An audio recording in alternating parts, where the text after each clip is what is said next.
Hello மக்களே, நம்ம உடுமலைப்பேட்டையில் இப்படி ஒரு இடம் இருக்குது நிறைய பேருக்கு தெரியாது. ஆனால் நான் இன்னைக்கு கண்டுபிடிச்சிட்டேன். நம்ம உடுமலைப்பேட்டையில் பார்த்தீங்கன்னா உணவே மருந்துங்கிற மாதிரி. ஸோ மருந்தே இல்லாமல் பார்த்தீங்கன்னா ட்ரீட்மெண்ட் பார்க்குற, அதாவது சீன வர்ம கலை மூலமாக ட்ரீட்மெண்ட் பார்க்குற ஒரு இடத்துக்கு வந்திருக்கேன். வாங்க போய் பார்க்கலாம். மக்களே, நம்ம உடுமலைப்பேட்டை கச்சேரி வீதி ஜனனி ஹாஸ்பிட்டலுக்கு ஆப்போசிட்டில் இருக்க பாபுஜி சீன வர்ம கிளினிக் தான் வந்திருக்கேன். இவர் வைத்திய ரத்னா அவார்டு கூட வாங்கியிருக்காங்க. மக்களே, என் பேரு நேஹா. எனக்கு சைனஸ் ப்ராப்ளம் இருந்துச்சு. அதனால நான் டாக்டர் சீனவர்மா பாபுஜி கிளினிக்கு வந்தேன். இங்க வந்ததுக்கு அப்புறம் டாக்டரை கன்சல்ட் பண்ணேன். ட்ரீட்மெண்ட் போச்சு. ட்ரீட்மெண்ட்டுக்கு அப்புறம் எனக்கு சைனஸ் ப்ராப்ளம் கியூர் ஆயிடுச்சு. மிச்ச ஹாஸ்பிட்டல் கம்பேர் பண்ணும்போது எனக்கு ரொம்ப பெட்டரா ஃபீல் ஆச்சு. எனக்கு முன்னாடி இருந்ததை கான்சன்ட்ரேஷன் பவர் பண்ண ஜாஸ்தியா இருக்கு. நான் ரொம்ப ஆக்டிவா இருக்கேன். என் பேர் தனப்பிரியா. எனக்கு பாதை எரிச்சல், ஒத்த தலைவலி இருந்துச்சு. 3 டைம் வர சொன்னாரு. வந்து பார்த்ததுல எனக்கு கியூர் ஆயிடுச்சு. நான் ஹாப்பியா இருக்கேன். பேரு காயத்ரி.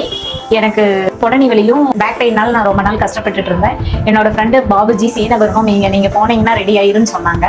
நான் ட்ரீட்மெண்ட் எடுத்ததுல எனக்கு கிளியர் ஆயிடுச்சு. மருந்தில்லா மருத்துவம், ஃபீஸும் ரொம்ப கம்மியா இருக்கு. மக்களே, உங்களோட உடம்புல எவ்வளவு ப்ராப்ளம்ஸ் இருந்தாலும் உங்களுக்கு சீக்கிரம் கியூர் பண்ணிடுவாங்க. அதுவும் மருந்தே இல்லாம. மறக்காம இந்த ரீல்ஸ் உங்க ஃப்ரெண்ட்ஸ் அண்ட் ஃபேமிலிக்கு ஷேர் பண்ணிட்டு ஒன்ஸ் நீங்களும் விசிட் பண்ணி பாருங்க. மக்களே, அப்பாயின்மெண்ட்டுக்கு ஸ்கிரீன்ல இருக்க நம்பரை கான்டாக்ட் பண்ணிக்கோங்க. இந்த ரீல்ஸ் ஃப்ரெண்ட்ஸ் அண்ட் ஃபேமிலிக்கு ஷேர் பண்ணிட்டு இந்த மாதிரி உடுமலை அப்டேட்ஸ்க்கு நம்ம பேஜை ஃபாலோ பண்ணிக்கோங்க. தேங்க்யூ.